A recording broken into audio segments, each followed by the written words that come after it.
kemudian merupakan pendapat orang banyak, muncullah. Sekarang kan tidak, bisa tukang sendiri, bahkan bisa ibu rumah tangga sendiri gitu. Nah ini rumah tradisi dibedakan dengan rumah individu tadi gitu. Nah yang jadi soal sekarang adalah seperti Pak Wiswan Hadi katakan tadi, ketika muncul bangsawan-bangsawan baru, dia bikin istana-istana baru yang tidak lagi dibangun berdasarkan kebutuhan-kebutuhan komunal dan kebutuhan kaumnya. Sehingga nanti atap bisa diimpor dari Jakarta, rangka atap bisa diimpor dari Australia, beton bisa diimpor dari mana. Dia tidak hadir di tempatnya gitu. Nah, kalau yang hadir di tempatnya itu adalah merupakan akumulasi dari persoalan-persoalan yang ada di sekitarnya. Bisa menghadap gunung karena ada persoalan simbol, bisa membuat sebuah ruang komunal karena mereka menjaga ruang-ruang bersama, dan bisa juga dia merupakan hasil dari strategi berbudaya masyarakat yang ada di sana gitu. Nah, tinggal persoalannya nanti mana yang datang belakangan secara individu, mana yang masih merupakan suatu tradisi gitu. Oke. Nah, kita kaitkan dengan tema kita pada sore hari ini, kearifan budaya Minang dalam rumah aman gempa. Sepanjang pengamatan atau research yang Pak Eko lakukan, apakah memang ada sebuah terlihat begitu kalau rumah adat Minang ini ternyata aman akan gempa? Ya. Bisa dibuktikan gitu. Karakteristik kayu, dia mampu menahan daya tarik dan tekan. Kemudian dia tidak kaku. Nah, kalau kita kaitkan dengan perilaku gempa, hal yang kaku itu pasti digoyang sama dia. Dan dia akan mendesak secara paksa ya? Dan dia akan berkontraksi di dalam strukturnya yang ada. Tapi kalau dia elastis, dia pasti akan mengikuti iramanya gitu. Seperti yang ada di rumah adat Minang. Makanya sambungannya tidak kaku, dia pakai pasak. Dia bukan pakai paku ya? Dia bukan pakai paku yang kaku. Semakin dibebani bangunan itu, dia akan semakin kuat. Kayak rangkiang itu. Rangkiang itu kan dia mengerucut ke bawah. Semakin dibebani, gaya tarik yang ada di rangka bawah itu akan semakin memperkuat dia. Jika semakin dibebani, dia akan semakin kokoh dia. Berarti ya makin banyak padi di situ akan lebih kokoh dia. Nah, karena memang logika yang dirancang dari struktur itu memang seperti itu. Jadi kalau kita bisa katakan dia dibangun bukan untuk simbol saja, bukan untuk memamerkan apa yang dia punya, mungkin ada sebagian, tapi memang betul-betul apa yang dibutuhkan oleh masyarakat pada zaman itu dan telah diuji berpuluh-puluh tahun. Dan itu memang salah satu dari pertimbangan dari keberadaan sebuah rumah adat Minang ya Pak Wisran, termasuk tadi dengan menggunakan kayu ya, tidak menggunakan itu memang sudah masuk dalam pertimbangan pada saat itu.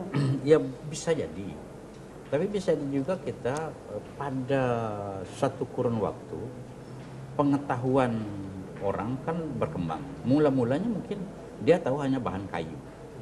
Kayu kemudian dipilih. Begitu. Sekarang ada lagi yang lebih kuat. Beton misalnya. Sudah diganti lagi.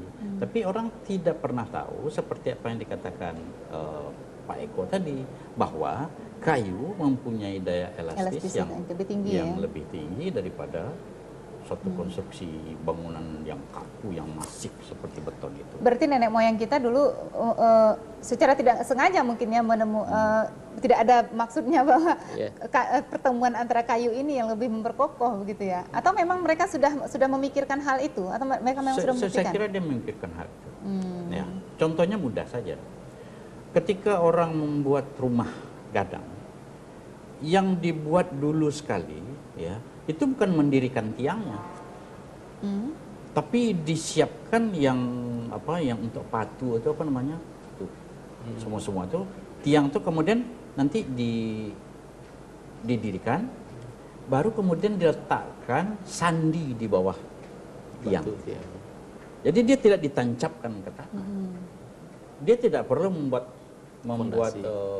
fondasi seperti rumah gadang. Berarti rumah gadang biasa diangkat-angkat ya? Nah, karenanya di daerah mana bisa itu?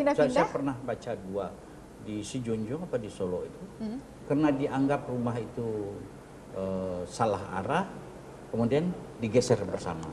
Nah, diangkat sama-sama bisa. Kemudian ada rumah yang orangnya di sana sakit-sakitan semua. Ya, Berdasarkan kemudian, kepercayaan ya, ini ya? ya? Berdasarkan kepercayaan. Oke.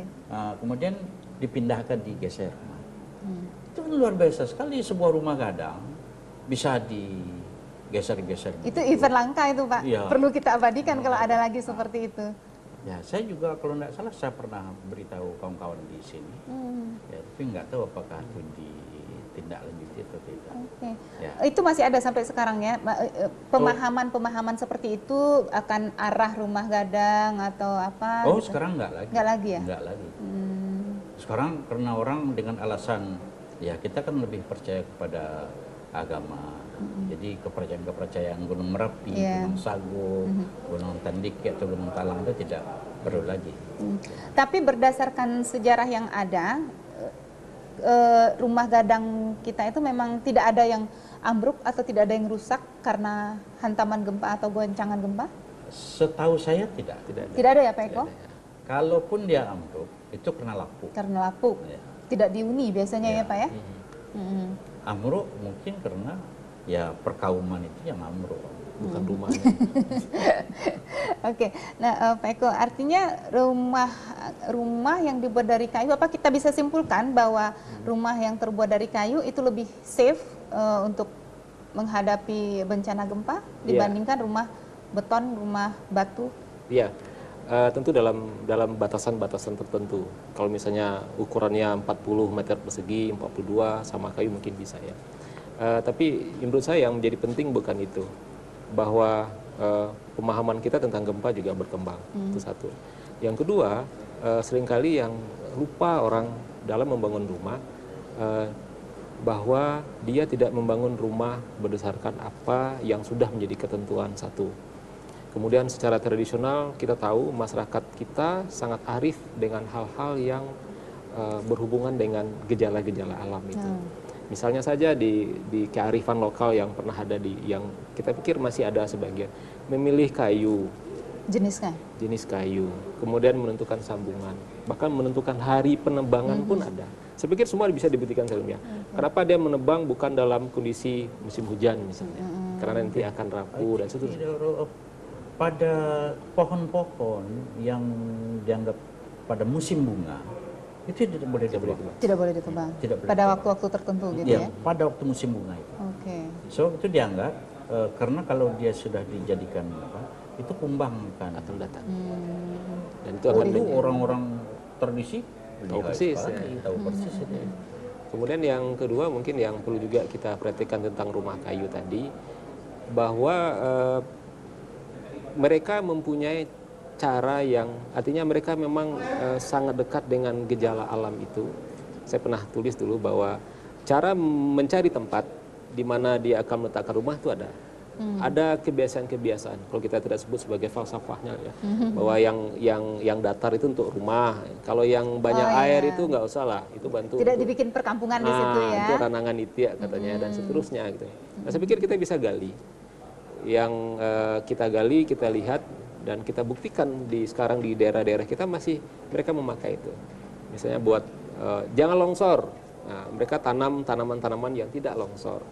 Kemudian mana lagi tanaman-tanaman yang misalnya untuk mengusir binatang dan seterusnya.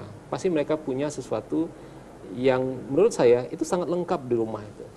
Jadi kalau kita bedah rumah gadang itu urusan keselamatan, urusan simbol, urusan perut, urusan segala macam Komplit lengkap, di sana komplit ya? di sana. Inilah yang sekarang tidak. Sudah kalau yang sekarang ada kan kita bisa balik ya. Dibikin rumah bagus-bagus, bikin pagar tinggi-tinggi. Sama juga Jadi dengan orang, keamanannya lebih pada performa. orang tradisi menanam pisang itu selalu di samping dapur. Dengan alasan? Alasan sebenarnya kalau terjadi kebakaran itu Yang melindungi pertama kali. itu yang dipotong untuk Untuk Mematikan. dilemparkan ke rumah. Jadi termasuk ke ini karenanya kalau bahaya-bahaya. kita melihat satu pola pekarangan dari sebuah rumah gadang itu sudah lengkap sekali, sudah sangat lengkap. Mana yang binatang melata tidak boleh masuk, mana yang menahan angin, kemudian mana juga yang yang menahan angin, kemudian juga mana yang bisa jadikan apotek hidup untuk obat-obatan dan seterusnya. Seperti itu masih bisa kita jumpai.